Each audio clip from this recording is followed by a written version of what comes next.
안녕하십니까. 오늘 2022년 이민년 운세에 대해서 말씀드리는데요. 1956년 원숭이띠 운세 네 번째 시간을 갖겠습니다. 자, 운세를 갖다 할 때 지금 하고 있는 건 일간별 운세고 남녀 공통적으로 적용되는 것입니다. 또 내가 일간을 모르겠으면 두 가지 방법이 있습니다. 만세력을 참조하시던가 아니면 저한테 댓글로 남겨주세요. 내가 몇 년, 몇 월, 며칠 날 음력인지 양력인지 구분하셔가지고 가령 1956년 8월 10일 날 태어났는데 음력인지 양력인지에 따라서 일간이 달라집니다. 그러니까 음력을 고집하는 것도 아니고 양력을 고집하는 것도 아니고 확실하게 나는 음력 날짜인지 양력 날짜인지 그만 구분해두면 제가 일간을 알려드리겠습니다. 자, 경신일주와 임계일주를 우리는 이것도 금일간이라고 얘기를 합니다. 물론 같은 금일간이라도 경과 신이 상당히 다릅니다. 차이가 있으니까 일간이 달라지겠죠. 하지만 크게 공통적인 측면을 좀 다루는 거기 때문에 두 개를 같이 놨습니다. 물론 하나하나 세세하게 할 때는 다 다릅니다. 그 내용 자체도요. 근데 큰 줄거리에서 대체로 이러하다 했을 때 이 두 개를 묶어서 설명하는 겁니다. 또 임계일주를 갖다가 우리는 수일간 이렇게 얘기를 합니다.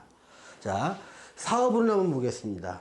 경일간이나 신일간에 태어나신 분들은요, 사업원에서 유통업이나 요식업, 또 제조업을 하시는 분이면 사업이 상당히 번창할 수 있습니다. 그래서 손님은 늘어나고 수익이 늘어나니까 이거 굉장히 장사가 잘 된다. 또 살만하다. 이렇게 느끼실 겁니다. 단 임대업을 하시는 분들은 자꾸 고전을 좀 하게 됩니다. 그러다 보니까 이게 뭔가 시스템의 변화가 필요하다. 서비스의 형태나 시스템의 형태, 어떤 장비의 형태 이런 것들 좀 변화할 필요가 있습니다.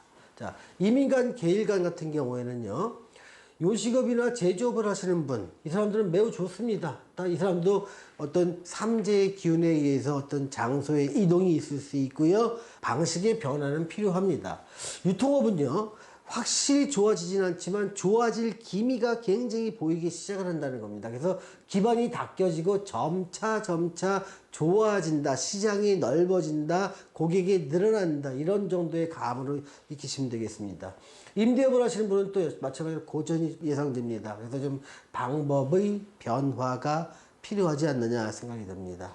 자, 직장운에 대해서 알아보겠습니다. 앞에서 설명드렸지만 지금 67세쯤 되시는 분이 직장을 다니는 분도 있고 안 다니는 분도 있습니다. 다니지 않는 분이라면 이 부분을 넘어가셔도 됩니다. 직장을 다니신 분이나 직업을 구하려는 사람들은 참조를 하시고요. 자, 경일간이나 신일간 같은 경우에는요, 일 자체는 안정되면서 고정 수입이 가능한 시기입니다. 또 자기가 활동을 막 하고 싶어 합니다. 그래서 이거 집에서 노니 뭐해 그냥 가서 일이나 하지, 이러한 마음으로 기쁘게 일하게 됩니다. 또 새로 일자를 찾는 사람은 취업이 가능하고요. 내가 가만히 있어도 주변에서 자꾸 이거 해보지 않을게, 또 내가 이것저것 찾다 보면 저 일을 한번 해볼까 하면서 새로운 일자리를 찾으려는 어떤 액션, 행동이 생기면서 그것이 결과로 직장과 연결되게 되니까 직장운은 경신일주는 대체로 좀 무난하고 좋다라고 얘기할 수가 있습니다. 임일주나 계일주의 경우에는요, 내가 자율권이 좀 많은 일 같은 경우가 있습니다. 어떤 내가 책임을 좀 맡고 이 부분은 누구 타치나 간섭 안 받고 내가 자율적으로 할 수 있다. 그런 일이라면 유지가 가능하지만 아주 빡빡하게 어떻게 누구한테 계속 감시받고 지시받고 그거 보고해야 되고 어떤 매일매일을 내가 어떤 통제받는 이런 직장이라면, 즉 빡빡한 일정을 소화하는 직장이라면 직장을 이직하게 됩니다. 퇴직을 하거나 전직을 하면서 새로운 일자리를 찾으려고 합니다. 이거 내가 지금은 너무 답답해서 못하겠다는 생각이 들면서 직장을 바꾸려는 움직임이 생깁니다. 자, 임대사업을 보겠습니다. 임대사업은 부동산 임대사업도 있고 시설 임대사업도 있는데요. 자, 부동산 임대사업은 뭐냐면 내가 건물이나 상가 또는 오피스텔 갖고 내가 세를 받는 것을 말하고요. 시설 임대사업은 빨래방을 하거나 노래방을 하거나 찜질방을 하거나 어떤 시설을 갖춰놓고 하는 찻집이라든가 이런 것들도 시설 임대사업에 속합니다. 독서실, 탁구장 다 시설 임대사업이겠죠. 근데 임대사업이 이제 경일간이나 임일간 같은 경우는요, 조금 순환 시대에 왔습니다. 또 세금 문제가 골치 아플 수가 있다는 점 미리 세금에 대해서 좀 미리 챙겨볼 필요가 있습니다. 또 새로운 방식의 도입이 필요하더라. 지금 순환이 있으니까 이제는 방식을 내가 그동안 한 5, 6년 동안 해왔던 방식을 이제는 새롭게 좀 바꿔야 된다. 이러한 상황에 좀 직면하게 됩니다. 그래서 기존의 방식으로 임대 사업을 유지하기는 버거워졌다. 새로운 방식이 필요하다. 이렇게까지만 말씀드릴 수 있습니다. 다만 새로운 방식을 도입한다고 다 성공한다는 건 절대로 아닙니다. 지금은 어쩔 수 없는 선택이 새로운 방식이라는 겁니다. 기존 게 유지가 안 되니까요. 임일주나 계일주도 똑같은 임대사업이라 했다 보면 이거랑 유사한 문제가 생길 수가 있습니다.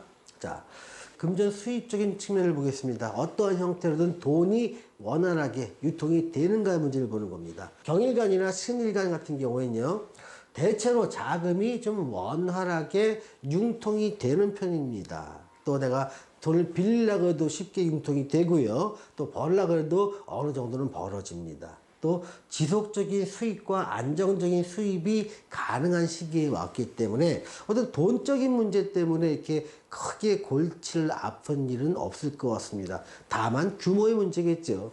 그러니까 내가 감당할 수 없는 걸 자꾸 하려고 치면 그건 어떠한 운이 와도 문제가 되는데, 전반적으로 내 삶의 수준에서 필요한 정도의 돈을 벌고 돈의 융통은 가능하다. 그러다 보니까 저 돈 때문에 이렇게 크게 압박받는 건 욕심만 안 부린다면 가능한 시기다. 이렇게 말씀드리고요.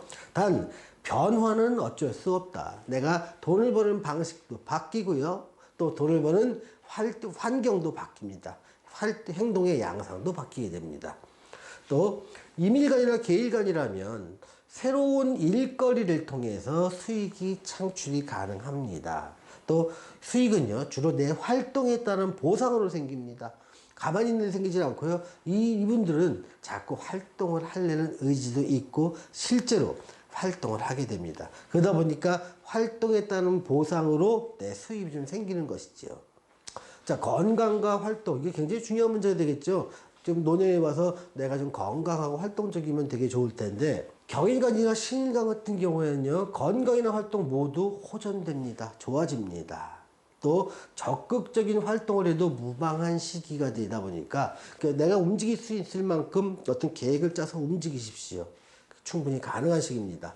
또 임일간과 계일간도요, 충분히 건강과 활동 측면에서 좋은 시기에 와 있는 상황이니까 두려워하지 마시고 움직이시고 활동하십시오. 그 활동하는 게 오히려 건강에 더 도움이 될 수 있습니다. 자, 오늘은 경신, 임계, 일간의 사업운과 직장운, 임대운, 금전수입, 건강활동에 대해서 알아봤습니다. 시청해주신 여러분 감사합니다.